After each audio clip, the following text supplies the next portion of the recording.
Sergent DC, bonsoir et bienvenue pour un nouvel épisode de DC Vintage. Et aujourd'hui, je voulais vous présenter un troisième appareil photo de ma collection. Oui, on peut les voir au loin là-bas. Bon, bien évidemment, il y a un trou parce qu'il manque celui que je vous présente aujourd'hui, qui est donc l'Agfa Silhouette F. Je l'ai dans les mains, il est juste ici. On va pouvoir voir son histoire à peu près en détail et voir comment il est composé. Donc voilà, tout simplement. N'hésite pas à t'abonner tout de suite à ma chaîne. Le lien est en description. Le petit bouton rouge en bas de la vidéo, tout simplement. Allez, c'est parti, let's go. Et lâche un like. C'est important pour soutenir cette vidéo. Et dans le prochain épisode, pourquoi pas gagner celui-ci, l'Ultraflex, qui est un appareil photo que j'ai en double. Donc je me suis dit, pourquoi pas vous le faire gagner. Et c'est vrai que je vous l'avais jamais montré. Donc faut pas hésiter. L'Agfa Silhouette F, fabriqué ou assemblé en Allemagne de 1963 à 1966. Rareté en France. Il est plutôt courant dans les vides-greniers non spécialisés. Silhouette est le nom générique d'une grande série d'appareils 35 mm construits par Agfa pendant plus de 10 ans. Les modèles de cette série sont pour certains très répandus, d'où une désaffection générale pour la série. Ah oui, ok. Comme quoi elle est moins bien aimée parce qu'il y en a de trop. Personnellement, je trouve intéressante l'idée de rassembler tous les modèles de celle-ci. Donc on va pouvoir voir tous les modèles. Là, il faut savoir que c'est des notes que je me suis fait et ça fait un petit moment que le dossier était prêt. Silhouette, donc Silhouette, les premières Silhouettes sont appelées simplement Silhouette de 1953 à 1962. Elles ont un capot en forme de chapeau de gendarme. Ce sont des appareils en métal, très bien construits, assez simple et sans originalité. À partir de 1962, la forme et les matériaux changent, le capot devient plat et le métal cède la place au plastique. Les modèles qui n'avaient jusque-là aucun numéro dans leur nom deviennent Silhouette 1 et Silhouette 2. Super Silhouette Auto Super, Silhouette LK Super, Silhouette les Super Silhouettes ont un télémètre couplé. Les formes sont assez disparates, tout comme le niveau d'équipement. Donc Silhouette, L-Silhouette et les Silhouette L ont une cellule comme pour la Silhouette. L pour Lichtmesser, postmètre en allemand.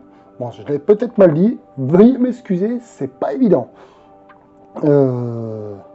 La forme générale change en 1962, même si quelques modèles de la fin des années 50 adoptent une troisième. La Silhouette SL a une cellule coupée, la carrière de ce modèle a été courte et la forme du capot en chapeau de gendarme n'a pas subi d'évolution. Voilà, grossièrement pour l'histoire. Au début, tous celles-ci, ils ont subi une alternative économique. Leur objectif et leur obturateur sont moins qualitatifs. La forme de la Silhouette LK suit la même évolution que celle des Silhouette L. Mais comme cette série a une grande longévité, les derniers modèles avec sensor en 1973 ont une forme encore différente. Les Silhouettes rapides ne sont utilisables qu'avec les cartouches rapides. Alors ça, c'était un petit défaut de la marque. Et c'est vrai que bon, après, voilà, c'est le but d'être rapide. Il faut avoir l'équipement rapide qui va avec. Hein. C'est un point tout simple. Le modèle n'existe pas avec le capot en forme de chapeau de gendarme. La Silhouette Record est un modèle unique adoptant la forme générale de certains Optima 500.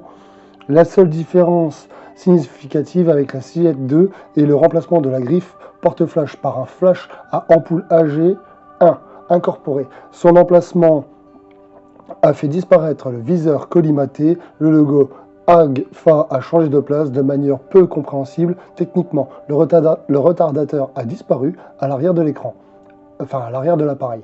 Une plaque en plastique présente le tableau de l'ouverture à retenir suivant la sensibilité de la pellicule et la distance du sujet.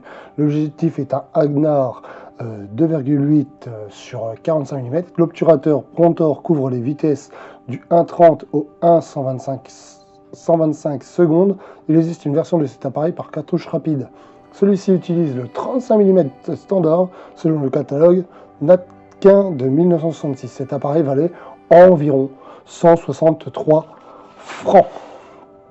Aussi, du coup, vous allez pouvoir voir à l'écran s'afficher, car je ne l'ai pas là. Je n'ai récupérer que l'appareil. Vous avez pu voir dans des précédentes vidéos que pour les deux appareils, et on les voit en fond par là-haut, là, que sur certains appareils, j'ai les petites pochettes de rangement. Sur celui-ci, je n'ai pas obtenu sa pochette de rangement avec, mais je tenais à vous la partager un peu en image. Donc on peut voir dans le même genre que celles qui sont derrière moi, un peu en cuir, marron, simple, original, juste de quoi le ranger, de pouvoir le sortir assez rapidement, de pouvoir viser et de pouvoir reprendre en photo. Après, moi je trouve que c'est assez dérangeant, c'est pas optimal pour pouvoir être précis sur de la photo.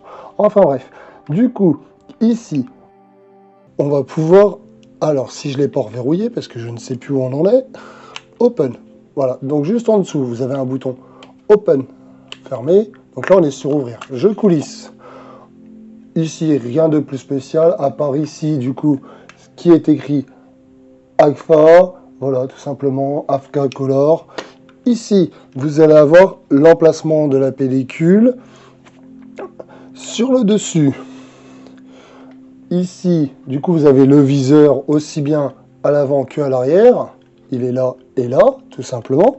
Vous allez avoir le flash qui fonctionne via ampoule. Donc dans celui-ci, il n'y a plus d'ampoule, malheureusement.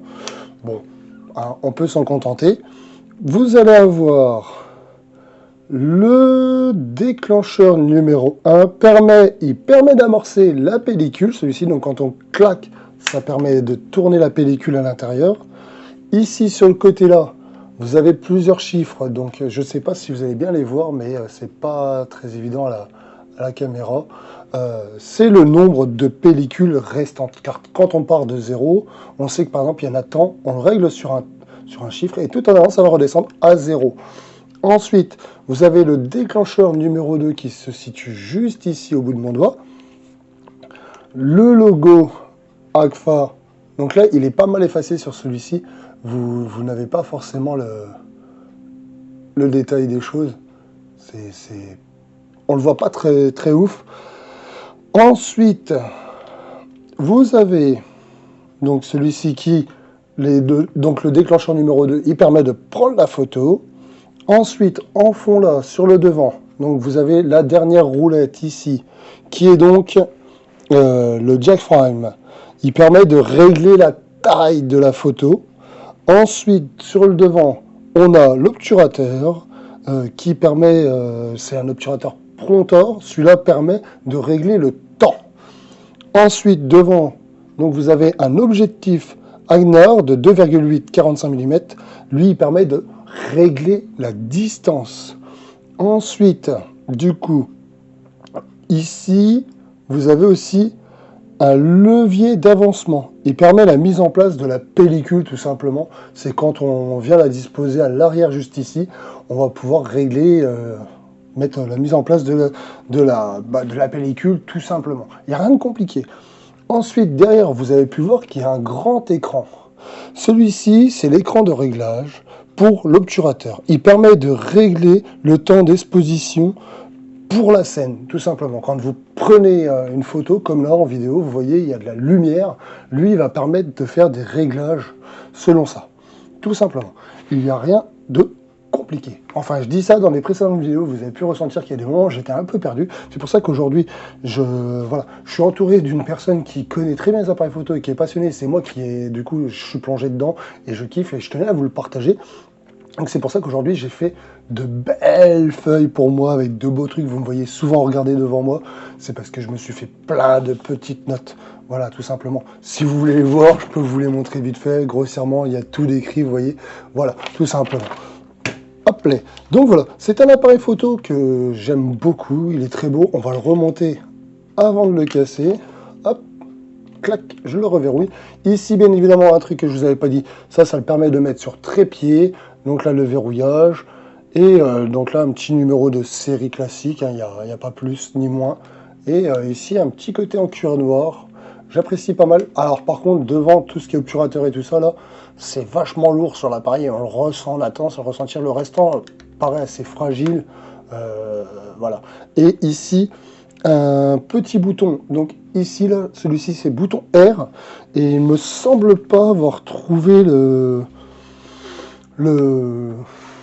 à quoi il servait. Du coup, pour reprendre aussi, L'obturateur, lui, qui donc est en fond là, il permet le réglage en secondes du temps de capture de la lumière. Voilà. L'objectif qui donc est sur le devant ici, lui dirige la lumière vers la pellicule, permet le champ de vision, le réglage de la photo. Et donc, le diaphragme, lui qui est tout en fond, là que je vous avais expliqué la dernière bandelette de réglage, chaque objectif dispose d'une ouverture de diaphragme, donc c'est une ouverture de lumière ou non. Lorsque la lumière pénètre au sein d'un objectif pour atteindre le capteur, elle passe à travers un dispositif mécanique nommé diaphragme, composé de lamelles dont le nombre varie suivant la conception de l'objectif. Il forme un trou qui permet la variation, enfin qui permet de varier plus ou moins la lumière. Il influe également la profondeur du champ, souvent comparé à l'iris de l'œil. C'est vrai que notre œil va s'adapter par rapport à la lumière et on va voir beaucoup moins. Si vous avez tendance à refermer l'œil, vous verrez moins gros. Et si vous le rouvrez en grand et que vous regardez bien autour de vous et que vous ouvrez les deux yeux même, vous avez un champ plus large avec beaucoup plus de lumière, plus d'apport. Voilà, tout simplement. Donc voilà ce petit appareil qui est assez sympa. Bon, bien évidemment, hein, si je me mets plus près, enfin la caméra, vous ne verrez pas totalement bien, mais il y a plein de petits chiffres, plein de petits trucs partout, et il est assez cool. Enfin bref, voilà tout simplement pour cet appareil et ce troisième épisode pour celui-ci. J'en ai encore deux autres à vous présenter, enfin un appareil photo et une caméra vintage. Peut-être que d'ici là je vais en acquérir d'autres, peut-être que j'aurai d'autres sujets sur la photographie ou les appareils vintage, donc on pourra en reparler. Enfin en attendant, n'hésite toujours pas à t'abonner, clique sur le bouton rouge en bas de la vidéo, sinon les liens sont dans ma description, rejoins-moi sur ma chaîne YouTube et n'hésite pas à lâcher ton plus beau pouce en l'air et on se retrouve très bientôt pour une nouvelle vidéo. C'était Sergent DC, et bisous, au revoir.